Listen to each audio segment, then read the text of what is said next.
Tantor Audio, a division of Recorded Books, presents When the Air Hits Your Brain, Tales from Neurosurgery, by Frank T. Vertosick, Jr., M.D., narrated by Kirby Heyborne. Surgeons must be very careful when they take their knife. Underneath their fine incisions stirs the culprit, life. Emily Dickinson. Introduction. Neurosurgery is an arrogant occupation. Astronomers study the stars but never touch them. Particle physicists see God in the vapor trails of their great atom smashers but cannot see the particles themselves, cannot reach into protons and feel the quarks with their fingers. Molecular biologists sing the praises of the double helix, but the gene is forever an abstraction, invisible to the naked eye. These scientists must be content with the shadow nature casts upon their instruments and photographic emulsions, but not the neurosurgeon, for whom the greatest mystery of creation resides in a few pounds of greasy flesh and blood. Only the neurosurgeon dares to improve upon 5 billion years of evolution in a few hours. The human brain.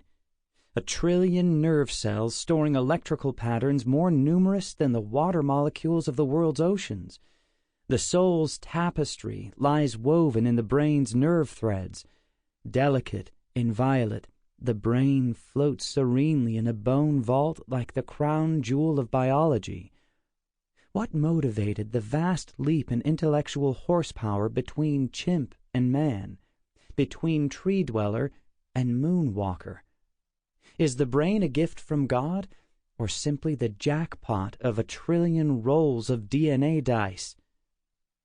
The answers to these questions rest at the uncharted boundary between theology and science.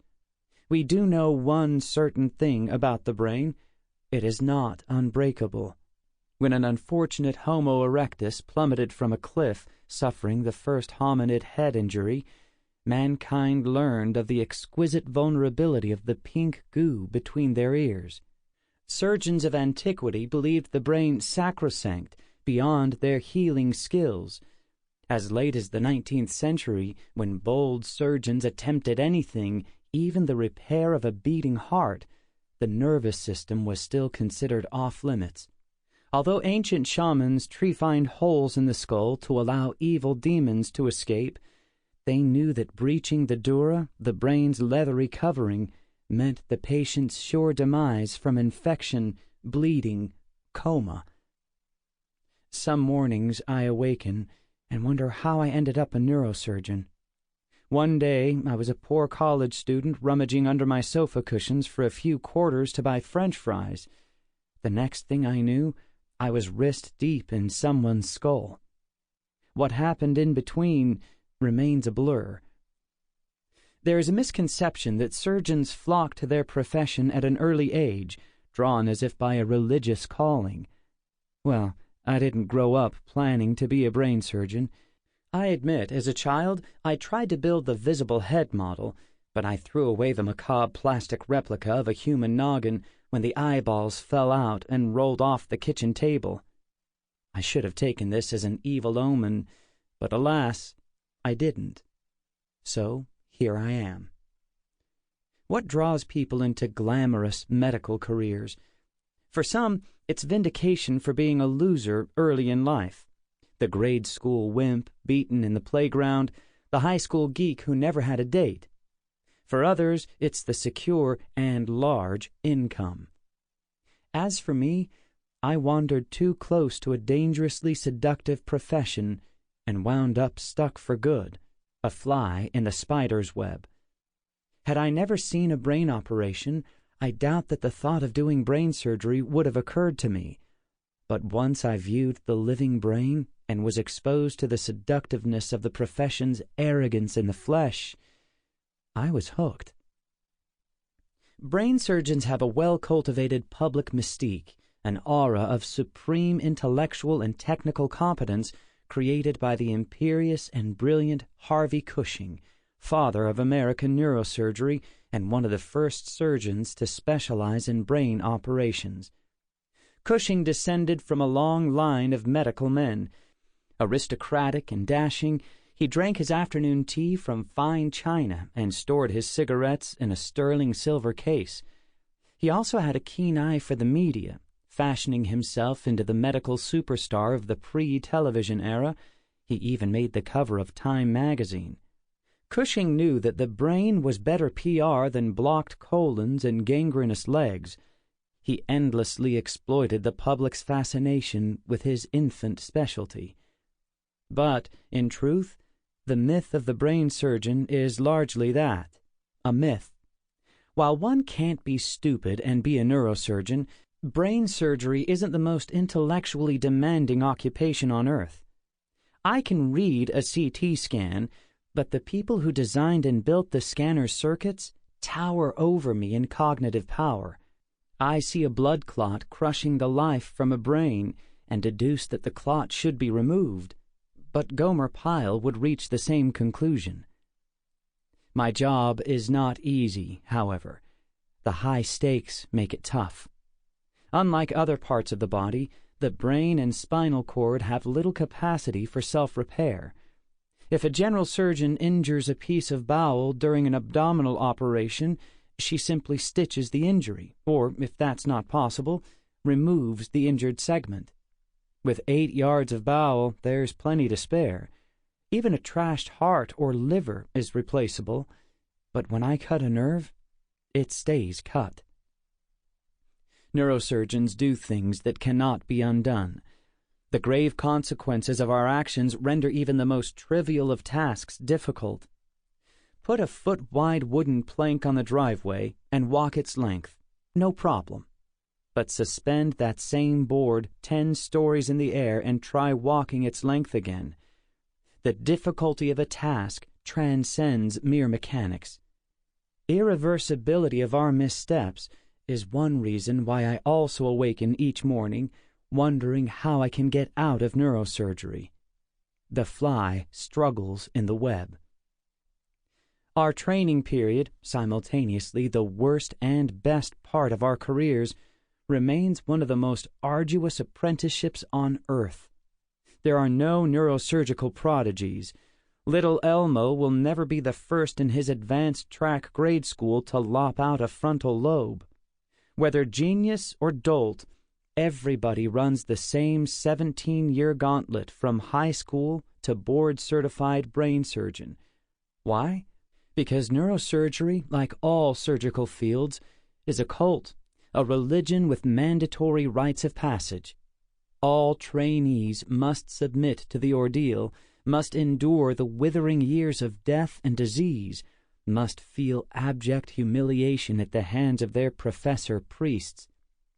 In addition to professional brainwashing, the training process also achieves the unstated goal of turning out people who not only can do neurosurgery, but also look like neurosurgeons in the Cushing mold, gray, chain-smoking males. The longer the program, the older and more persuasive the surgeon.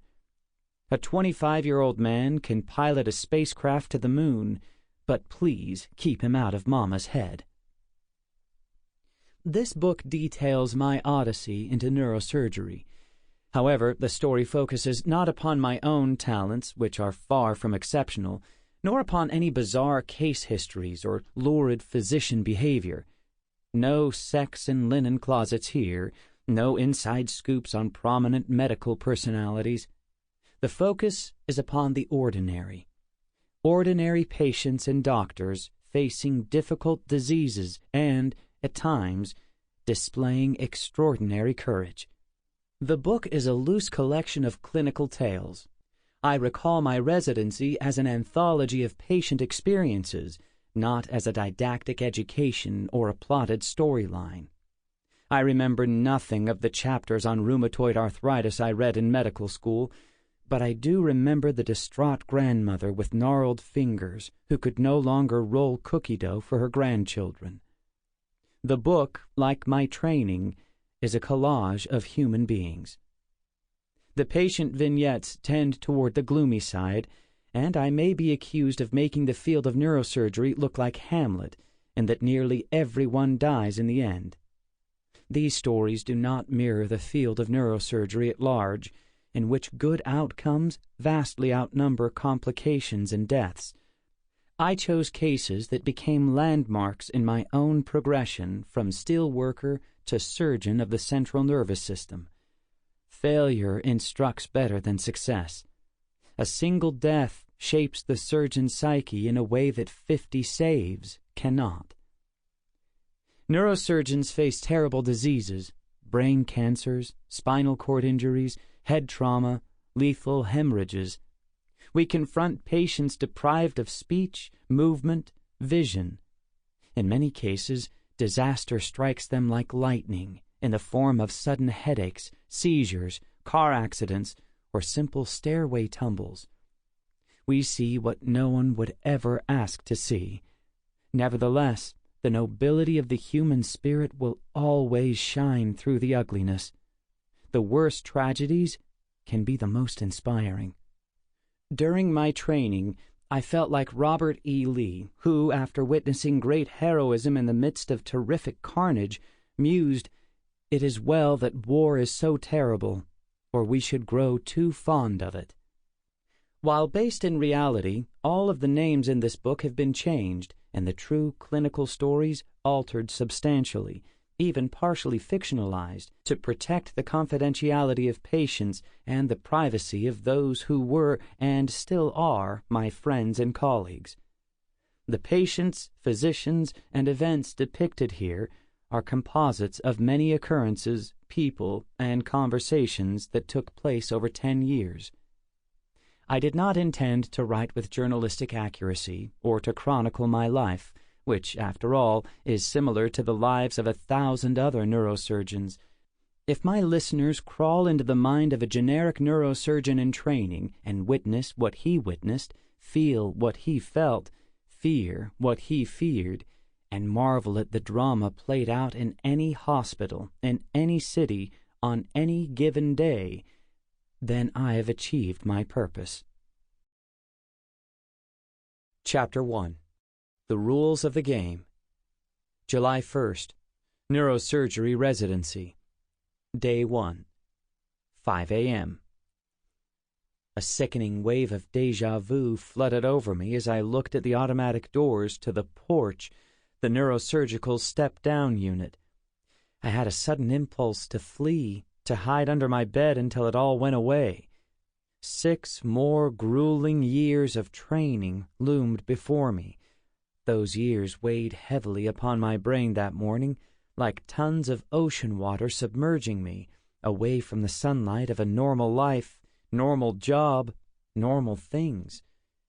Before I could push the wall button to open the porch doors, they abruptly hissed apart on their own. There before me sat 2 men from my past. Gary, the hyperbolic smokestack of a junior neurosurgery resident who had ascended to become chief resident, and Eric, the once jittery intern who is now a senior resident. I had worked with both of them years earlier when I was a lowly medical student.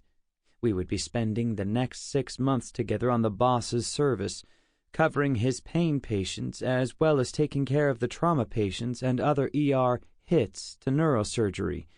The boss was the chairman of neurological surgery, Dr. Abramowitz. "Well, Eric, look who's arrived. Mr. Horner's sign himself," Gary said, referring to the clinical sign which had landed me in neurosurgery in the first place. Ancient history. "Hello, Gary. You look like hell, as always. Too much chocolate milk and nicotine, but hey, whatever keeps you going. Listen, there isn't anything on the schedule this morning. The boss is testifying at a trial. Let's go back into the conference room. I need to spell out the rules of neurosurgery to you, from day 1. After that, we'll take you down to see the Museum of Pain." The rules of neurosurgery? The Museum of Pain? Yeah, the rules. Rules you aren't going to read in any of the 6 volumes of Human's textbook. You'll see the museum later. You have to see it to believe it. Humans was the Bible of neurosurgery, the font of wisdom for trainees. We went back to the small conference room where I would be making afternoon card rounds for many years to come. Gary went to the chalkboard and began to write. Rule number 1. You ain't never the same when the air hits your brain. Yes, the good Lord bricked that sucker in pretty good, and for a reason. We're not supposed to play with it. The brain is sort of like a '66 Cadillac. You had to drop the engine in that thing just to change all 8 spark plugs. It was built for performance, not for easy servicing. The patients seem to do all right, I protested. Yes, they usually do, but every once in a while, something funny happens. Someone's personality changes. A patient up and dies without warning. All little reminders that you are treading upon sacred soil. Which leads to rule number 2. The only minor operation is one that someone else is doing. If you're doing it, it's major. Never forget that. He took a sip of coffee and continued. Rule number 3 applies equally well to the brain patients and to the spinal disc patients. If the patient isn't dead, you can always make him worse if you try hard enough. I've seen guys who have had 2 discs taken out of their backs and begged us for a 3rd operation, saying that they had nothing to lose since they can't possibly be any worse than they are. So we do a 3rd discectomy and prove them wrong. Another sip. He went on. Rule 4.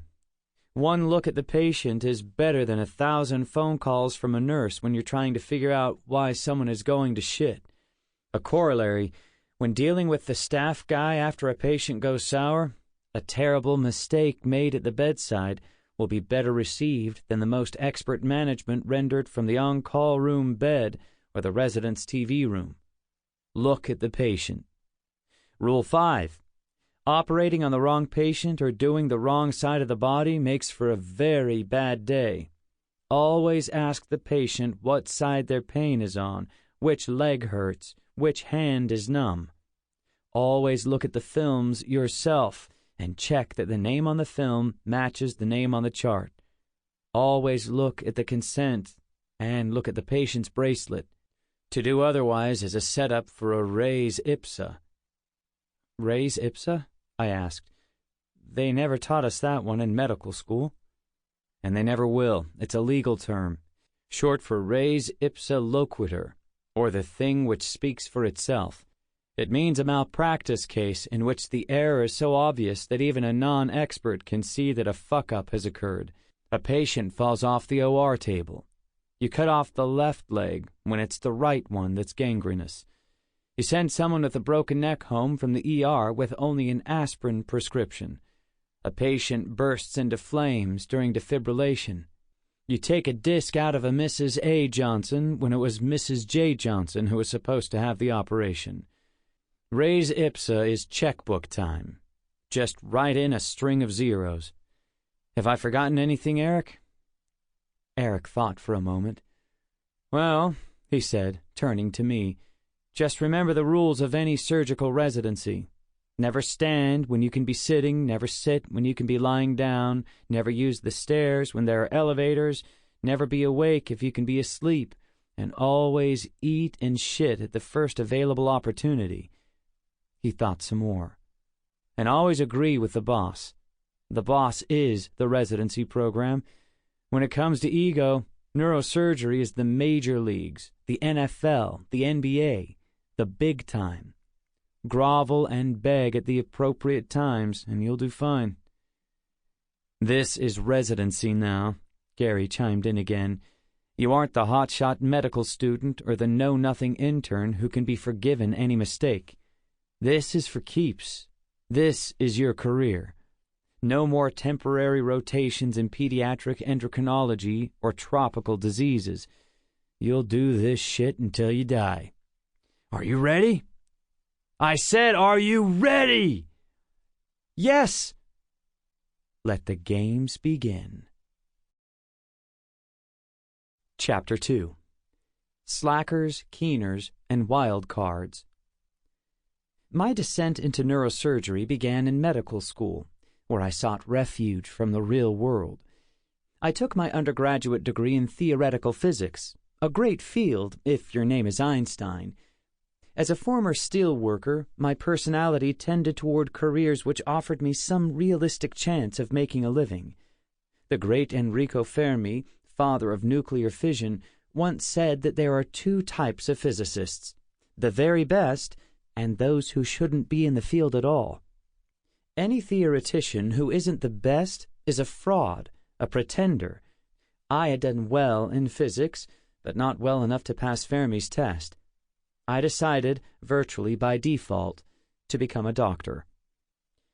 TV and movies foster many misconceptions about medical students, portraying them as drunken buffoons performing unspeakable acts with mummified body parts in anatomy labs, or as fully competent physicians. Judy can amputate the captain's leg. She's a medical student at Harvard. In reality, medical students are glorified college students, people who think they know something, but don't. Although a certain amount of rowdiness exists in any medical school, we were not picked for our social skills. I divided our freshman class into 3 groups. I was in the biggest, the slackers, consisting of students who had garnered acceptable grades with a minimum of effort since first grade. We studied only as much as absolutely necessary, and only at the last possible moment. We lurked in the rear of the lecture halls, in the prime bolt seats, from where an unobtrusive exit could be made if the lecture got too tedious or a good basketball game formed outside. Most importantly, slackers never asked questions in class. Asking questions was a sign of weakness. The second group, the keeners, were overachievers who hacked and bludgeoned their way to success through work and more work. They planted themselves in the front of the lecture hall, never exiting a class prematurely, even if diarrhea dribbled into their shoes. And they always asked questions. A lecture on the tying of shoelaces would still draw some keener into the lecturer's face after class, waving a grade school ring binder and saying, "I didn't quite get it. The loop goes under or over?" The third group, the wild cards, entered medical school because they knew someone, because one of their parents had graduated from the school decades earlier, or because someone on the admissions committee was intrigued by an unusual entry on their resumes. Spent 1 year in Uganda ladling gruel into starving children. Unfortunately, these admission criteria did not correlate with IQ. The wild cards became our cretin buffer, fattening the grade curve for us slackers. The wild cards never sat in the front or the back of the class. They never went to class. The first 2 years consisted of didactic lectures on anatomy, physiology, pathology, and the like, with a few brief contacts with patients thrown in as appetizers. The real fun didn't begin until the 3rd year. At that time, lectures ended and we were thrown into the hospital wards full time.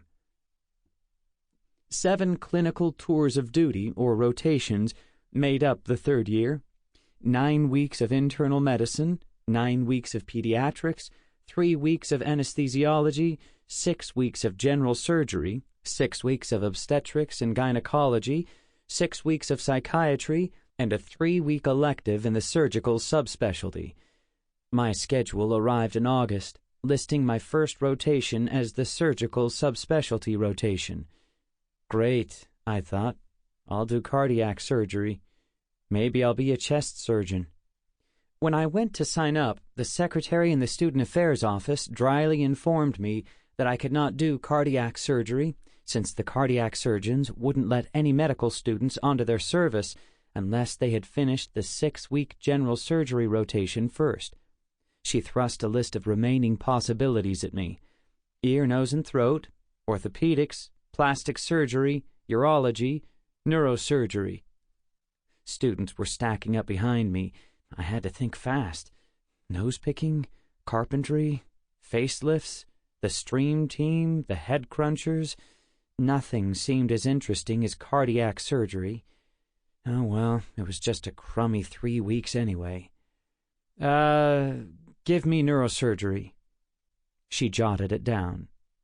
Vertosick, neurosurgery. Show up on the neuro floor, 5:30 a.m., September 2nd. Next. My fate was decided by a scheduling glitch. Then it hit me.